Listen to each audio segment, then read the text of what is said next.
முன்னாள் ஜனாதிபதி ரணில் விக்ரமசிங்க கொழும்பு தேசிய மருத்துவமனையில் அனுமதிக்கப்பட்டுள்ளார். தற்போது தீவிர சிகிச்சை பிரிவில் அனுமதிக்கப்பட்டுள்ளதாகவும் தெரிவிக்கப்பட்டுள்ளது.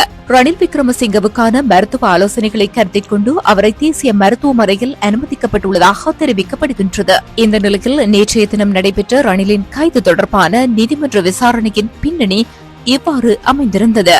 ஜனாதிபதி பொதுநிதியின் பாதுகாவலர் அல்ல, ஜனாதிபதி பொதுநிதியின் பாதுகாவலர், அவற்றின் உரிமையாளர் அல்ல. இந்த முறையில் பொதுப்பணத்தை தவறாக பயன்படுத்த அவருக்கு உரிமை இல்லை என அரசு தரப்பில் வாதங்கள் முன்வைக்கப்பட்டன.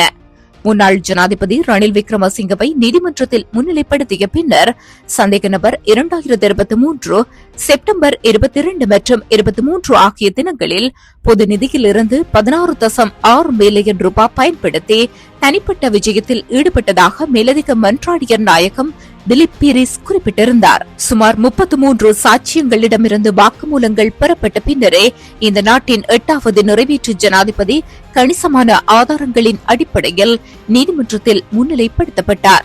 செப்டம்பர் 2023 13 முதல் 20 வரை அவர் கியூபா மற்றும் அமெரிக்காவிற்கு உத்தியோகபூர்வ விஜயம் மேற்கொண்டிருந்தார். ஜனாதிபதி செயலகம் மற்றும் போலீஸ் துறை அதிகாரிகள் உட்பட 10 நபர்கள் இந்த விஜயத்தில் பங்கேற்றிருந்தனர். பின்னர் அவர் வால்வர்ஹாம்ட் பல்கலைக்கழகத்தில் தனது மனைவியின் கௌரவ பட்டமளிப்பு விழாவில் கலந்து கொள்ள ஐக்கிய ராஜ்யத்திற்கு சென்றிருந்தார். பட்டமளிப்பு விழா 22 மற்றும் 23ஆம் தேதிகளில் நடைபெற்றது. மேலும் இந்த விஜயத்திற்காக 16.6 மில்லியன் பொது நிதி செலவிடப்பட்டது.